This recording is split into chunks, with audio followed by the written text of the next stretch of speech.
going? Pat here with Iowa Budget RC, and I've been pretty busy this weekend. I took a blacksmithing class. I closed up my shop and took a blacksmithing class with a master blacksmith, and that was really neat. I learned a lot, and I look forward to learning more about it because stuff like that is getting to be a lost trade. But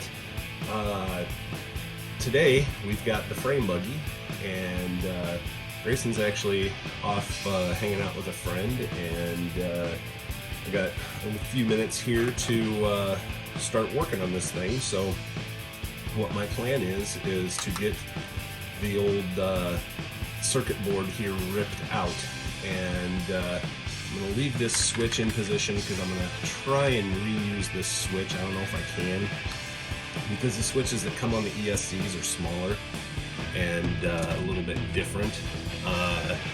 Here is the Brushless Esc that's going to go in there, and it's got the capacitor pack and everything to make it brushless, but as you can see, the switch is quite a bit different, and I don't know, if I have to, I mean, we can make this work on the body, something like that, but I'm not quite sure how we'll attach it yet. I might have to make that hole a little bigger or something, I'm not sure. But anyway, then our next challenge is going to be how to get these wheels off of here because they are swedged on, and I think what I'm going to have to do is put it up on something and pry them off. I don't want to ruin these tires because if you're watching this, you might know about these cars, these Nico and Tayo cars from the 80s and 90s. The tires like the flat spot, and these tires are all four in perfect condition. But in order to change the motor out, I've got to get that tire off of there, I'm pretty sure.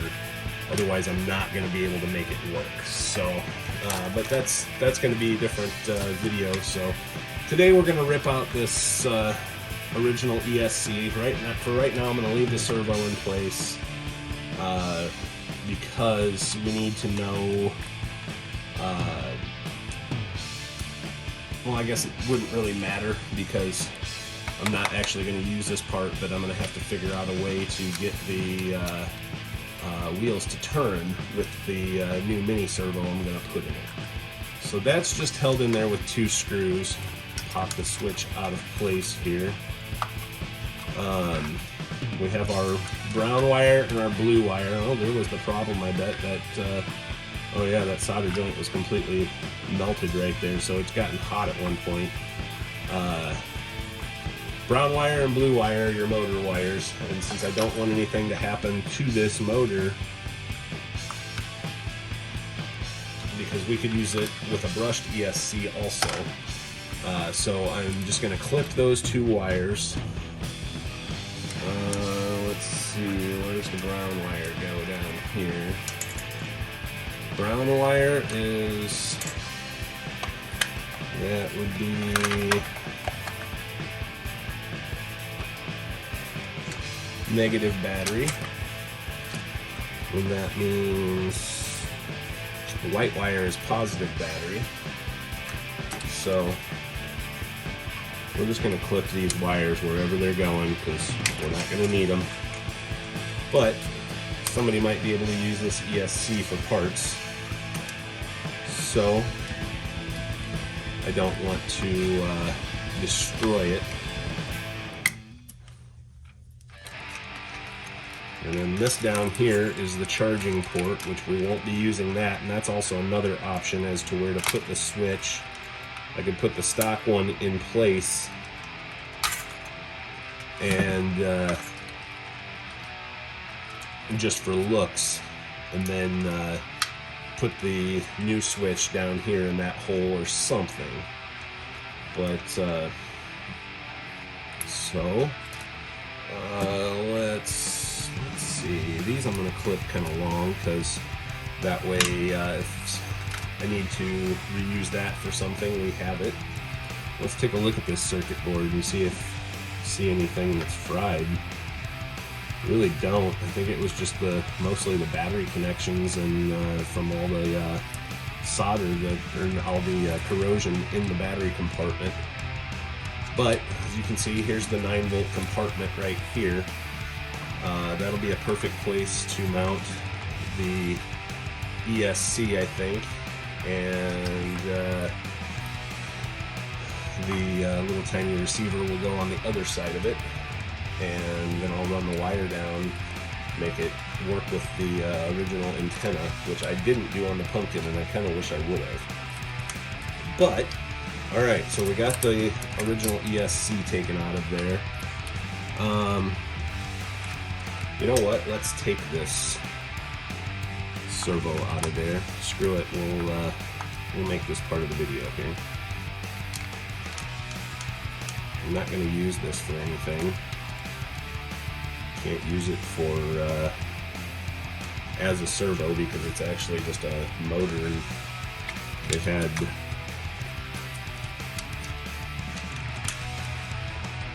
some sort of a limiter on them. Alright, so you can see how that works. It's got a limiter on it, on the gearbox, and then it's got a servo saver thing inside there, and the motor will click and click and click and click and click if you're turning corners. So it sounds like it's grinding. But we got another wire to clip here.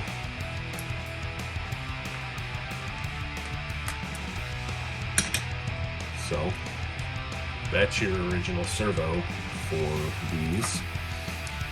Now my plan is to use, I don't have it here on the bench, but a mini servo from WPL for my WPL C24, which is going to be a future build on the channel. I just noticed this doesn't have shocks. It's got like a torsion bar inside of here. And I knew it did on the rear, but I thought it had a shock on the front. Either way, that doesn't matter. So the mini servo is actually about the size of this, maybe a little bit smaller, but we're gonna have to figure out how to fit that in there and then run a little arm that goes up to this and just steers it. Or maybe run a full-size servo and run an arm down that steers it left and right. I don't know. We will figure that out at the time, but all of these battery wires can go. We're not going to need any of them. Yeah, and see, here's part of the problem is that terminal was loose from all the corrosion, and so therefore it wasn't making any kind of connection to make the car work. So got our wires out of there, and from below I will pull the terminals out of there. Let's pull this charging port,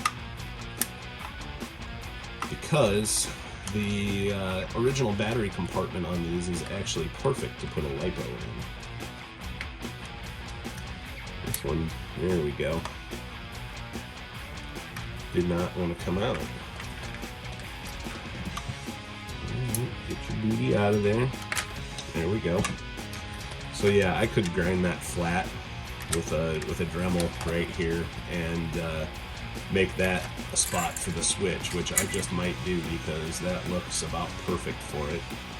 And yeah, as far as like these battery terminals go down here, we can just grab our needle nose and they should pop out of there. Like I said, should. It might take a little work. I might have to pry them a little bit, but anyway, I'm not going to bore you guys with that. But we'll get all that stuff out of there because this 2S LiPo that I have for all my other cars that run LiPos fits perfectly in here. So let's say we run the wires down through what would be the 9-volt compartment, and let's see, am I doing this backwards? Yep. Put that on there like so, and I'm gonna have to break these ribs off, but it will work. I've already managed to make it work once. It's all about getting it positioned correctly in there, I guess. But anyway, that will work. It's a good size for that, and they're 1500 or 1600 milliamps, so that'll be plenty of battery to power this little brushless motor. Here's the little 280 size, 280, 380. This will work with both situations. It's got bolt patterns for both, but Surpass Hobby motor that's going to go right in there. So next episode we will get the wheel off of there and get the old motor out of there and start getting this thing converted. Like I say, I've had a busy weekend. This is all I've been able to film, but thanks for watching, guys. Have a great day. Here's a little preview of what's coming for this Radio Shack 2-speed off-road frame buggy. As you can see, I got the Brushless Esc tucked up in there. And in the next video I'll show you what I did to make that fit in that area. But this is going to be a cool project. Thanks for watching, guys.